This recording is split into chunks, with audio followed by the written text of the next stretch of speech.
Roy confronts a wolf with a dagger in hand. The wolf did not attack Roy, but walked back and forth in front of Roy. It turned out that the wolf was trying to attract Roy's attention. Two wild wolves rushed out from behind, and were about to drag away the injured Bailey on the ground. At this time, Roy turned around and found that she had been tricked. Roy ran up to chase away the wolf. Roy looked up, and they were surrounded by wolves. They are newlyweds, came to the Grand Canyon of Colorado honeymoon. They hired tour guide Henry to take them into the canyon. There was an accident on the way, and the horses were frightened and threw the three of them off the horseback. Before Henry could react, he was bitten by a poisonous snake. Henry took out his dagger and chopped the snake in two. Roy took out her phone, ready to call the police. In the canyon, mobile phones have no signal at all. All emergency supplies are on the horseback, and the horses have gone somewhere. At this time, the sky had gradually darkened, and a few people were going to rest on the spot for a night and return when the morning dawned. Unexpectedly, Henry couldn't wait for dawn, so he stopped breathing. This is the first time the couple felt the cruelty of nature. They were without horses, and it was hard to leave with Henry's body. All he could do was dig a hole and bury Henry. The next day, without the guidance of the guide, the couple lost their way and lost their way. The emotions of the two also completely collapsed, and they began to blame each other. But calm down, we still have to face the reality and continue to find a way out. Bailey decided to climb to the top without any safety measures. Of course Roy is against it. Bailey said it was not difficult to climb as there were plenty of breakouts, and the mobile phone may still have a signal on it. Roy was persuaded, and agreed to go on an adventure with her husband. When they climbed to a height of several meters, the mobile phone really had a signal. Roy hurriedly called the police, but the line was disconnected as soon as it was connected, because the signal was too weak. Bailey clung to the stone wall, pulling Roy with one hand. Bailey tells Roy to turn on the speakers and try, but when it was connected, the stone wall suddenly collapsed. Roy was fine, but Bailey's leg got stuck in a crevice. Roy got up to check on Bailey's injury. Bailey's foot was broken. Roy tried to push the boulder away, but it didn't work. Roy tried to pull Bailey out, but the severe pain made Bailey faint. When Bailey woke up, he found a wild wolf staring at him.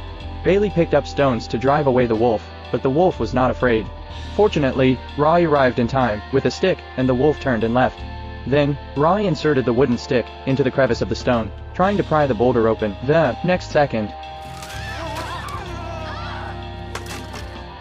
Roy fell into despair and could only silently stand by Bailey's side. Bailey suddenly remembered that Henry could survive without an arm, and he could do it himself, so Bailey asked Roy to cut off his own leg.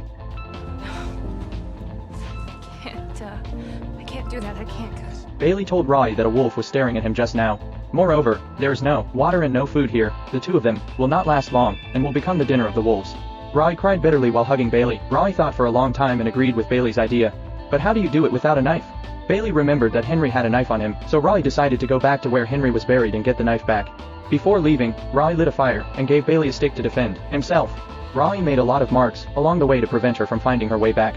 It wasn't long before Roy found where Henry was buried. At this time, Henry's bones had already been dug out by wild wolves. Roy took the dagger and returned to Bailey. Roy saw that Bailey was motionless, and Roy lay down and put her ear on Bailey's chest. He was relieved to hear the sound of a heartbeat. Roy took advantage of Bailey's coma. Roy undid the belt around Bailey's thigh and sterilized the knife. When he was about to start, Bailey woke up. Bailey saw Roy. "Stop," Bailey said.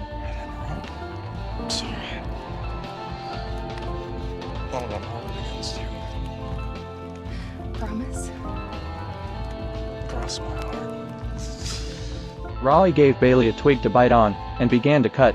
Roy cut off Bailey's left foot, then dragged Bailey out of the rock, and Bailey passed out. At night, the silent canyon is filled with the howling of wolves. Immediately on alert, Roy added more wood to the fire. The firewood has run out. Roy comes out to collect firewood. At this time, a wild wolf walked up to Roy, and Roy didn't panic when he saw the wolf. Roy lowered the branch and drew the dagger from his waist. The wolf suddenly pounced on Roy.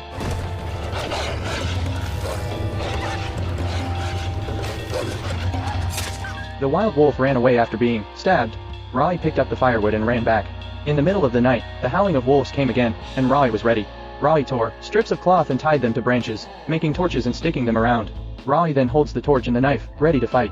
30 wild wolves surrounded them. Roy waved the torch, and the wolf dared not approach. Suddenly, a wolf pounced on Roy, knocking the torch off. Roy swung the dagger and cut the wolf. The wolf king also rushed forward directly, and the dagger in Roy's hand fell off. The wolf king bit Roy's pants.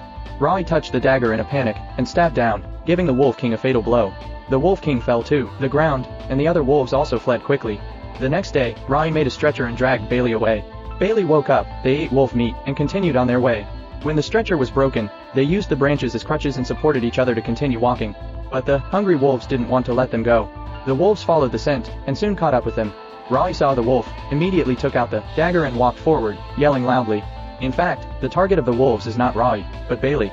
2 wild wolves rushed out from behind, quietly, biting Bailey and preparing to drag Bailey away. When Roy found out, she rushed up to drive away the wolves. But the wolves did not leave, but waited quietly. The wild wolves gathered more and more, and surrounded the couple.